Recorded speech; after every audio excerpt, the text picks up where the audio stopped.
We've all been there. You have this fantastic idea, it's full of promise, full of potential, but how often do those ideas actually turn into successful projects? Well, that's the challenge we're going to tackle today. How to bridge that huge gap between a great concept and a real-world win. Right? You're in a meeting, someone has this breakthrough idea, everybody's buzzing, and then you check back in a few weeks later and nothing. It's like it just disappeared into thin air. Why on earth does that happen so often? Well, the secret isn't just about having a good idea. It's about having a solid process. That very first phase, what we call project initiation, is the bridge that takes you from a fleeting thought to a concrete plan. And that is exactly what we are breaking down right now. We tend to think that coming up with a great idea is the hardest part. But what if I told you that's not what separates success from failure? See, most promising projects don't fail because the idea was bad. Nope. They fail for a handful of totally predictable and, more importantly, totally preventable reasons. Does any of this sound painfully familiar? A project that demands a ton of resources but offers very little benefit? Or the timing is just completely wrong? Maybe the key people, they aren't really on board? Or the tech just isn't there yet? This kind of chaos is exactly what a proper initiation phase is designed to stop in its tracks. So, how do we bring some order to all that chaos? Well, the very first step is to get a handle on the human element. Every single project is made up of people, and you have got to know who they are and what they want right from the very beginning. Let's start with a really clear definition here. A stakeholder isn't just your boss or your customer. It is literally anyone with a stake in the game, from your own project team to departments that might feel the ripple effects way down the line. Nailing this down early, absolutely critical. Now, here's what's so great about this slide. It's honest. Let's be real, not everyone is going to be a fan of your project. You're going to have driving forces, your supporters, and you're going to have opposing forces who might try to block it. The key isn't to pretend the opponents don't exist, it's to identify them and figure out how much influence they really have. So how do you actually measure those forces? This is a really cool tool called a force field analysis. You just list out the pros and cons, and you give each one a score based on its strength. Let's say from +5 for a huge driver to -5 for a major blocker. Now look at this example. Even with strong management commitment, that stakeholder resistance is an even stronger negative force. A visual like this tells you instantly where the real battle for your project is going to be fought. Okay, so once you understand the people involved, it's time to draw the plans. I want you to think of it like building a house. You wouldn't just show up and start laying bricks without a detailed blueprint, right? Of course not. A project is no different. You need a vision, you need clear objectives, and you need a well-defined scope. The vision statement is your why. It's not some dry, technical document. It's the inspiring, one-sentence summary of what you're trying to do and why it even matters. It's what gets everybody excited and pulling in the same direction. It's your North Star.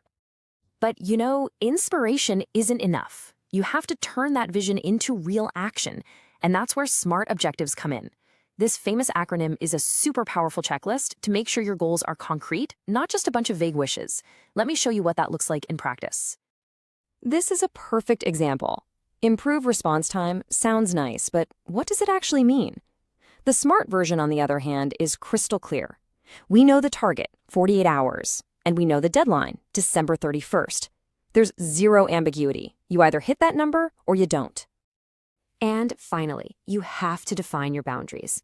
I like to think of the project scope as a fence. It clearly states what you are doing and, just as important, what you are not doing. Seriously, a failure to agree on this early on is one of the most common reasons projects get into deep, deep trouble later. All right, now for what might be the single most important part of planning: confronting reality. You've got a plan, you've got your team, but now you have to honestly, brutally ask yourself about everything that could possibly derail it. This is the single most powerful question in all of project management. And it's not about being negative, it's about being prepared. By thinking about problems before they happen, you can plan for them. And that is the difference between a tiny hiccup and a complete project meltdown. And risks can pop up from anywhere. Your whole timeline can get thrown off by just one delayed supplier. That new tech you're counting on might not work like they promised. And of course, people can misunderstand things, or the customer might change their mind halfway through. These are the classic areas you have to watch out for. Now, here's a concept that really trips up a lot of teams. You might look at each little phase of your project and think, hey, the risk is pretty low here. But risk compounds. Since each phase depends on the one that came before it, the probabilities actually multiply, and, well, the result can be kind of shocking. Let's just take an example. Say the chance of successfully finishing phase 1 is 95%. That sounds amazing, right? Super low risk. You'd feel pretty good moving forward. But then you add in the other phases. Okay, phase 2 is 90% certain, phase 3 is 95%, and phase 4 is a near lock at 99%. Each one looks pretty safe on its own, but to find the overall probability of success, you have to multiply them all together. And look at that. Your overall chance of success has suddenly dropped to just 81%. All of a sudden, a project that's made of seemingly low-risk parts now has a nearly 1 in 5 chance of total failure. This is exactly why you can't look at risks in a vacuum. So, identifying risk is one thing, but what in the world do you do about it? You can't just make a scary list and hope for the best. The final piece of this puzzle is creating a clear strategy to actively manage all that uncertainty. This risk matrix is such a simple but incredibly powerful tool. You just map out each risk based on how likely it is and its potential impact. The takeaway is so clear. Don't waste your time and energy on the low likelihood, low impact stuff in the bottom left.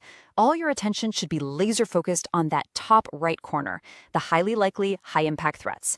Those are the ones that absolutely must be managed. And once you've prioritized those risks, you've basically got 4 main options. You can tolerate the small stuff. You can treat a risk by taking action to make it less likely or less damaging. You can transfer it, think of it like buying insurance. Or if a risk is just way too big, you can terminate that part of the project altogether. So there you have it. We've gone from a simple idea to a well-defined, stakeholder-aligned, and risk-assessed plan. You've navigated all the hurdles of the initiation phase. The blueprint is complete. The only question left is, what are you going to build?